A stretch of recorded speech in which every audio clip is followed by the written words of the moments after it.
KSCA ಪದಾಧಿಕಾರಿಗಳು ಮಾನ್ಯ ವೆಂಕಟೇಶ್ ಪ್ರಸಾದ್ ಅವರು ಅಧ್ಯಕ್ಷರು ಮತ್ತು ಅವರ ಸ್ಪೋಕ್ಸ್ ಪರ್ಸನ್ ವಿನಯ್ ಕುಮಾರ್ ಅವರು, ಅವರ ಜೊತೆಯಲ್ಲಿ RCB ರೆಪ್ರೆಸೆಂಟೇಟಿವ್ಸುಗಳು ಕೂಡ ನನ್ನನ್ನು ಇವತ್ತು ಭೇಟಿ ಮಾಡಿದರು. ನಾವು ಈಗಾಗಲೇ ಏನು 4ನೇ ಮಾರ್ಚಲ್ಲಿ ಘಟನೆ ನಡೆದಿತ್ತು, ಅದರ ಹಿನ್ನೆಲೆಯಲ್ಲಿ ನಾವು ಸರ್ಕಾರ ಜಸ್ಟಿಸ್ ಕುನ್ನಾ ಅವರನ್ನು ಸಮಿತಿ ಮಾಡಿ ಏನೆಲ್ಲ ಆಗಿದೆ ಅದನ್ನು ಮತ್ತು ಅದಕ್ಕೆ ಕರೆಕ್ಟಿವ್ ಮೆಷರ್ಸ್ ಏನು ತೊಗೋಬೇಕು ಅದನ್ನೆಲ್ಲ ನೋಡಿ ನಮಗೆ ವರದಿ ಕೊಡಬೇಕು ಅಂತೇಳಿ ಜಸ್ಟಿಸ್ ಕಮಿಷನ್ ಅವ್ರನ್ನ ಕುನ್ನಾ ಅವರು ಕಮಿಷನ್ ಮಾಡಿತ್ತು. ಅವರು ವರದಿಯನ್ನು ಕೊಟ್ಟಿದ್ದಾರೆ. ಆ ವರದಿಯ ಆಧಾರದ ಮೇಲೆ ನಾವು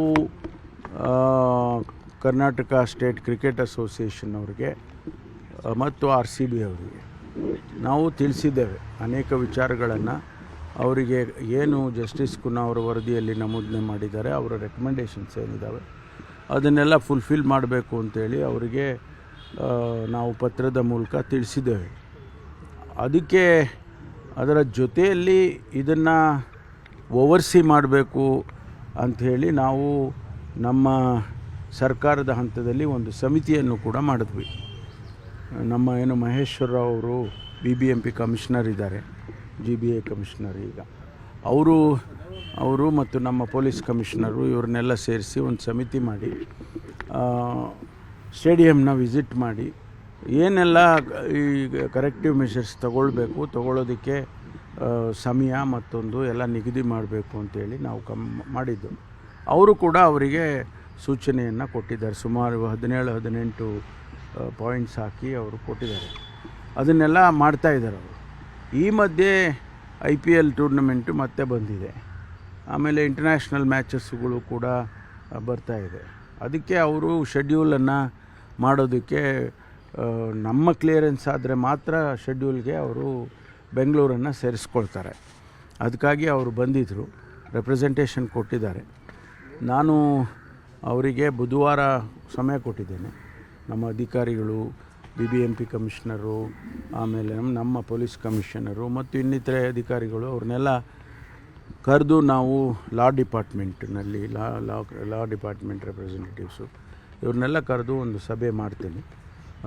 ನಮ್ಮ ಸರ್ಕಾರದ ಹಂತದಲ್ಲಿ ಏನು ಮಾಡ್ಬೋದು ಮತ್ತು ಅವರಿಗೆ ಏನು ನಾವು ಸೂಚನೆ ಕೊಡ್ಬೋದು ಅದೆಲ್ಲ ಚರ್ಚೆ ಮಾಡಿ ಅಂತಿಮವಾಗಿ ತೀರ್ಮಾನವನ್ನು ತಗೊಳ್ತೀವಿ. ಮಾನ್ಯ ಮುಖ್ಯಮಂತ್ರಿಗಳ ಜೊತೆಯಲ್ಲೂ ಕೂಡ ಮಾತಾಡಬೇಕಾಗ್ತದೆ. ಅದೆಲ್ಲ ನಾವು ನಮ್ಮ ಹಂತದಲ್ಲಿ ಮಾಡಿ ಆ ನಂತರ ತೀರ್ಮಾನ ತಗೊಳ್ತೀವಿ. ಅವಕಾಶ ಮಾಡಿಕೊಡ್ತೀರಾ ನಿಮ್ಮ ಇಲಾಖೆ? ಇಲ್ಲ, ಅದಕ್ಕೋಸ್ಕರನೇ ಬುಧವಾರ ಸಭೆ ಕರೆದಿರೋದು.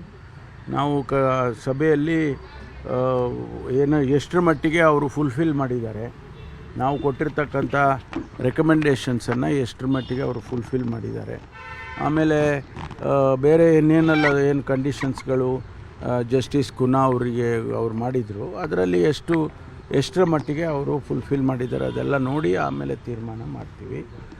ಸ್ವಲ್ಪ ಏಕೆಂದರೆ ನಮಗೂ ಕೂಡ ಇಡೀ ಜನಸಮುದಾಯ ಬೆಂಗಳೂರಿನಲ್ಲಿ ಈ ಟೂರ್ನಮೆಂಟ್ ಆಗಬೇಕು ಅಂತ ಬಯಸ್ತಾರೆ. ಭಾಳಷ್ಟು ಜನ ಯುವಕರು. ಅದು ಒಂದು ಭಾಗ. ಇನ್ನೊಂದು ಭಾಗ ಸೇಫ್ಟಿ ಮೆಷರ್ಸು ಕೂಡ ಭಾಳ ಮುಖ್ಯ. ಏಕೆಂದರೆ 11 ಜನ ಪ್ರಾಣವನ್ನು ತೆತ್ತಿದ್ದಾರೆ.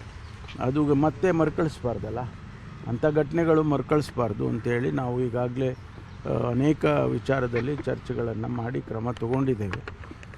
ಅದನ್ನೆಲ್ಲ ಬುಧವಾರ ಚರ್ಚೆ ಮಾಡ್ತೀವಿ. ನಿರ್ಭೀತ, ನಿಷ್ಪಕ್ಷಪಾತ, ವಿಶ್ವಾಸಾರ್ಹ ಸುದ್ದಿಗಳಿಗೆ ಮತ್ತೊಂದು ಹೆಸರಾಗಿರುವಂತ ನ್ಯೂಸ್ 18 ಕನ್ನಡ ಈಗ ಆಪ್ನಲ್ಲೂ ಲಭ್ಯವಿದೆ. ದಯವಿಟ್ಟು ಇಲ್ಲಿರುವ QR ಕೋಡ್ ಅನ್ನ ಸ್ಕ್ಯಾನ್ ಮಾಡಿಕೊಂಡು ಆಪ್ ಅನ್ನ ಡೌನ್ಲೋಡ್ ಮಾಡೋದಕ್ಕೆ ಮರಿಬೇಡಿ. ನಿಮ್ಮ ಬೆಂಬಲ ಹೀಗೆ ಸದಾ ನಮ್ಮೊಂದಿಗಿರಲಿ. ಧನ್ಯವಾದ.